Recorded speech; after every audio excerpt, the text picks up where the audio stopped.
Hello and welcome to Black Bear Atheist. Today we're talking about fallacies. The specific one we're talking about today is no true Scotsman fallacy, and it's a inspiring philosophy is replying to Dan McClain about a video he made of inspiring philosophy making a fallacy. So it's gonna be interesting. I believe Dan McClain is also a Christian, but he doesn't really make his content mainly Christian. Is is a Mormon, I believe, but he's not making videos about Mormonism, but just religion in general, Christianity in general, and what he found out from studying it. While inspiring philosophy, I generally don't know what gives him his credential, but you don't need really much credential as an evangelical Christian or a Protestant. All you have to do is just read one verse in the Bible and you could say whatever you want. And if people like it, 1 million subscribers. Anyways, someone in the comments when I post something for the community and someone said Dan McLean and I didn't know he was actually a Christian. I thought he was an atheist for like the longest time. And then I searched one of his videos. I saw another video of inspiring philosophy replying to him, and I thought this would be interesting, and it looks really interesting. Let's get into the video. We Christians are not committing a no true Scotsman fallacy when we note Mormons, Jehovah Witnesses, and even some progressive Christians are not really Christians. I thought before I should have said this before, but I'll put a post on the screen so you can all see the actual definition of no true man's fallacy. I didn't even know about this, but usually when I see a fallacy or I see something that doesn't make sense, I just say it doesn't make sense. I can't keep all these fallacies in my head. It's nearly impossible to do that. There's a lot of them, and you see multiple in videos. I just can't remember which one is which. So, in my definition, a no true man fallacy is simply when someone moves the goalpost of a definition around. If you're saying this is exactly what defines a Christian, and some people you don't like them, or you don't like what they're doing, or they're gay, they're homosexuals, and then you say, well, the Bible said homosexuals, it's because you're homosexuals, we're gonna move the goalpost a little and say if you're actually a true Christian, you wouldn't be gay. Something like that. That's how I understand it. All right, let's see it. Yeah, let's see it. No Scotsman puts sugar on his porridge, but my Uncle Angus is a Scotsman and he puts sugar on his porridge, but no true Scotsman puts sugar on his porridge. As you can see, for the first person, what makes someone a true Scotsman is some arbitrary or ad hoc reason that really has nothing to do with being a Scotsman. So this is not accurate. The fallacy does not depend upon the identified feature being arbitrary or meaningless. The fallacy depends upon a generalization being altered so that the boundaries are constricted and a provided counterexample is definitionally excluded. So That is accurate based on the definition of no true Scotsman fallacy. That is accurate. Then is right here. So I'm not sure why there's a need for a respond video, but let's keep watching. a no true Scotsman fallacy is when we start with a generalization and someone provides a counterexample, and then we change the generalization in order to omit that counterexample. So this creator has assumed that one aspect of the no true Scotsman fallacy is the full understanding. And if that was the case, the following example would also be a no true Scotsman fallacy. Person C says, no vegan eats steak. Person D says, but my Uncle Angus is a vegan and he eats steak, but no true vegan eats steak. If the Okay, let's all use our brain here. Let's go back a little. Let's all use our brain here because I know my viewers, a lot of you guys have a brain. So let's all use our brain here and see where this man has gone wrong. Person C, no vegan eats steak. You know what vegans is? They don't eat meat. Person D, But my uncle Angus is a vegan and he eats steak. Person C, but no true vegan eats steak. One person C didn't have to actually repeat and say no true vegan eats steak. Because the definition of vegan never actually changed. They could have just said no vegan actually eats steaks. And it would still be accurate. There's no actual fallacy being committed here because he never changed the goalpost of the definition. And let's just all use our brain with these weird examples that he's presenting. The definition was never changed, meaning there was no fallacy. Vegan eats steak. If the fallacy was just a generalization being altered to exclude a counterexample, we'd have to conclude that person C also committed the fallacy. No, we don't. But they're correct, because the definition of a vegan excludes someone who eats steak. They have a meaningful reason to exclude Uncle Angus in this case. And philosophers do point out the fallacy is committed when the identified feature is arbitrary or ad hoc. This is from the book Critical Thinking by Stuart Hanscom, and he says the desperation of such a maneuver is pretty clear. But in technical terms, the arguer has reestablished the validity of the argument by arbitrarily changing the definition of what he is arguing about. This is Thinking Better by Andrew D. Chapman, and he says the no true Scotsman fallacy is an informal logical fallacy that occurs when the definition of a term is arbitrarily adjusted to exclude To exclude a counterexample, thus protecting a generalization or a claim from rebuttal, which is what Dan was saying. The generalization is the general definition, and then you're excluding people because of an example being presented. So you said no true Scotsman does this. See how that doesn't make any sense? What you want to do is leave the definition alone and admit that some Scotsmen actually, eat sugar and put it on their porridge. Like it doesn't make sense what he's trying to say or why he's trying to, counter Dan when Dan is going by the actual definition.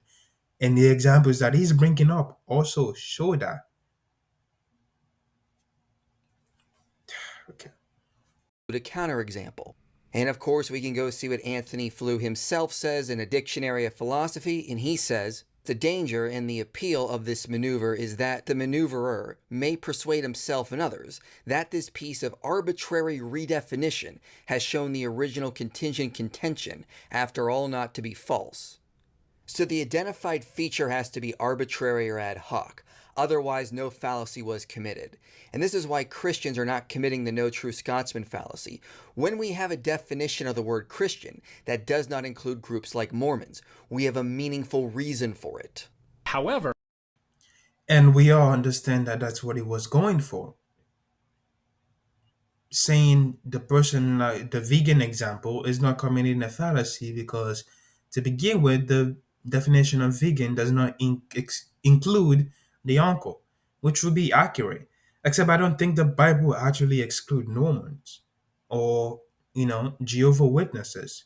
I don't think they've gone way too outside of the Christian barrier to not be considered Christians and consider another religion. They still believe in Jesus. They still follow John 3:16.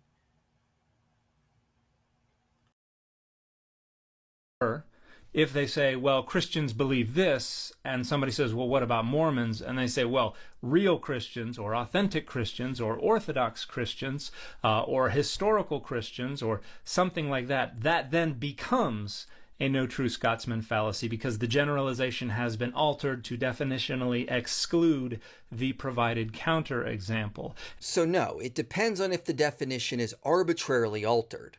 If I were to say all Christians believe in the Trinity and someone replied, well, Mormons are Christians and they don't believe in the Trinity, I'm not committing a fallacy because I have a meaningful reason to say they're not real Christians, not an No, actually, because the Trinity is not actually just in the Bible. Like it's one of those weird things that you actually made up. That people actually made up. The Trinity is not clearly stated in the Bible. Just like Jesus being God is not clearly stated in the Bible. These are things that were added on. that people just believe later on. So, so yes, you'll be wrong. That would be a fallacy. That would be this fallacy. God, I already forgot it. The true Scotsman fallacy. Arbitrary reason. Now, of course, the counter to that is to say, well, couldn't Mormons come up with a definition of what it is to be a Christian that excludes Trinitarians? And the answer is yes, but neither group has to accept the other's definition. And most importantly, you can't accuse either group of committing a fallacy if they don't accept the other's definition. Again, all I'm pointing out is Christians are not committing a fallacy when we define our terms and make meaningful distinctions. Words have to have a coherent meaning. No, they don't. Yes, they do. If all people who identified as Christian had a seat at the table and had a hand in determining what the criteria and methodologies were going to be for drawing the boundary around the concept of Christian. But that's not what's going on here, because this creator has already drawn the boundaries around the people who get to draw the boundaries. And so the boundaries have already been drawn before we even get to drawing the boundaries. And that's just Which is true. This is not a Council of Nicene. This is not, a few hundred years ago when they were deciding what books to actually put in the Bible. When they called a bunch of bishops from around that are Christians, he already decided who actually are Christians in these cases. He already give the word a definition and already exclude people that he doesn't think are Christian. He already stated this in the beginning of the video. flagrant circular reasoning. So it's not flagrant circular reasoning for a group of people to use a term and define what they mean by that term by drawing boundaries. For example, experts will say someone is an Egyptologist if they have a PhD in Egyptology from an accredited university. If someone were to come along and say, I'm also an Egyptologist because I visited Egypt once and I wrote a book on the pyramids, Egyptologists don't have to offer him a seat at the table just because he identifies as that. And more importantly, they're not committing flagrant circular reasoning for denying that he's an Egyptologist just because he identifies as one. And likewise, we Christians are allowed to define what we mean by our terms and have meaningful reasons for excluding others. If you reject an essential Except that doesn't make sense. You actually don't have a by the book definition in the Bible to exclude any one of these people. You're just doing it because you want to. You just be doing it because you don't like these people. You don't like their beliefs because they're different from yours. So again, you are committing a fallacy. Again, it's not making any sense.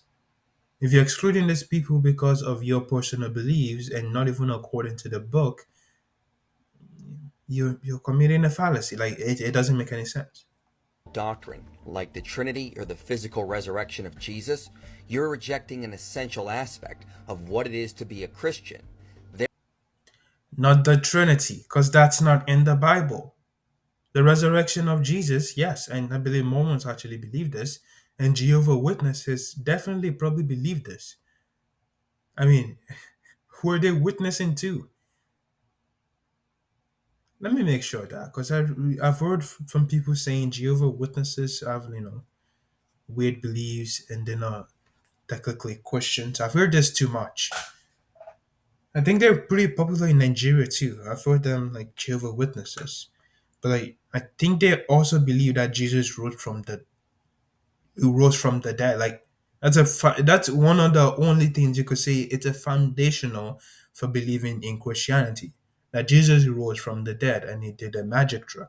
Okay, I guess you learn new things every day. Apparently, they do not actually believe in the physical resurrection of Jesus Christ, but they believe in the aspect that Jesus Christ was resurrected spiritually, which to an extent is what many Christians that believe in the resurrection believe. That Jesus was not just only resurrected physically, but spiritually. But that's okay, you can exclude Jehovah Witnesses because what I'm reading is quite weird. If they don't believe in the physical resurrection of Jesus Christ and they do not actually believe in other stuff, they believe in Jesus. Do they believe in is the Son of God? Because that's also necessary. If they believe in John 3:16, they technically are still Christians. They believe that God sacrificed Jesus for the sake of the world, and they believe in Jesus, they still are Christians. They don't necessarily need to believe in the resurrection. They believe in some sort of resurrection. All Christians are weird. Therefore, we will not accept that you're a Christian. So there are three main fallacies going on here. First, we have that circular reasoning of drawing boundaries so that we can determine who gets to be in the group that draws those same boundaries. And as I said, it's not the fallacy of circular reasoning for groups to use terms and draw boundaries to explain what they mean by their terms. If we can't do that, then all terms are meaningless. But we also have an appeal to definition, this notion that you can reduce. If you can't draw boundaries around terms, all terms are meaningless. Like, and that's not necessarily what you're doing. You're drawing a circle and saying this is exactly the people that I want in this circle, and everybody else is not in the circle. Not only do you're not going by the book that you think you're going by, the Bible, saying the Trinity is somehow in there when it's not. I hope you see how much fallacy and let's not say fallacy. I'm not sure which fallacy is committing. How much stupidity is going on here? If you're saying the Bible is saying this and the Bible is actually not, the Bible has a different, in a sense, criteria for people that are Christians, and you're just adding on a definition just so you can exclude a certain people and say, well, the true Christians are this. Do you see how that doesn't make any sense? I guess he did not see how that doesn't make any sense. That's why he's making another video longer than his shorts to say this. Conceptual categories and particularly social identities to a short list of necessary and sufficient features. So it's not necessarily a fallacy to appeal to definition. Sometimes that is necessary in a conversation like this. It's only a fallacy when you use a dictionary's limited definition of a term as evidence that the term cannot have another meaning, expanded meaning, or even conflicting meaning. And if you go back and listen to the very clip this creator just played, you'll hear me say, we will not accept that you're a Christian. That doesn't mean other groups cannot define the term differently, but it also means we don't have to accept their term qualifies under our orthodoxy. Finally, Which is a fallacy, and it's okay to say that, but you also have to understand that you're committing a fallacy. And also, isn't it quite interesting? I believe Dan has like 500 and something subscribers, or maybe even 40 something. And he has 438 subscribers. The amount of stuff to have to, go through to just do a video on this content creator, not even saying his name. I mean, he literally names his channel by his name. This content creator, what he's saying, like he doesn't know, like he hasn't watched the video 10 times. Oh, Christians are funny. this list of necessary and sufficient features actually excludes pretty much all Christians who lived during the life of Jesus or within 2 or 3 generations of his life, since the Trinity and the concept of Jesus as fully God and fully man are much later and very complex philosophical frameworks. So first off, this creator said I committed 3 fallacies, and this is the final one he lists. Even if he's right, this is not a logical fallacy. And second, the absence of the formal language in the first few centuries of Christianity does not mean the earliest Christians did not accept these doctrines in their own words. Post-Nicene fathers. In which fucking words? What do you mean in their own words? If they do not accept these doctrines or they're not even saying it in their text, how can you say they somehow accepted it in their own words? What other own words can you describe the Trinity, that Jesus is God and His Spirit at the same time? And God, Yahweh, the one that made everything, is somehow Jesus in flesh. Even though the text never claims that He is. I guess they just accept all this in their own words. Didn't condemn earlier fathers like Ignatius, Irenaeus, or Justin Martyr as heretics for denying things like the Trinity, because the way these earlier fathers explain their theology fits well within orthodoxy. And you can check out Michael F. Bird's recent book, Jesus Among the Gods, where he explains how early fathers were teaching Orthodox theology. And definitions have absolutely no authority beyond that group of people that agrees with the definition. That's exactly what I've been saying this whole time. And again, my point was not to say that other groups can't define a term differently than us. It's to say that you can't accuse us of committing a fallacy if we draw a meaningful boundary around what we mean by our term. As the philosopher Aeon But then it actually is a fallacy. Because a question, by the definition of the book, is different from what you're actually drawing a line around. So it is still a fallacy. You can draw the line if you want, but you got to understand that you're still committing a fallacy. Because if you're looking at the Bible, the things that you even use to draw the line are not necessarily by the book definition of a Christian. John 3:16 being one of the most favorite verses. It just says believe in Jesus Christ and that God sacrificed him. Not even the resurrection, that God sacrificed him for our sake. That's one of the criteria.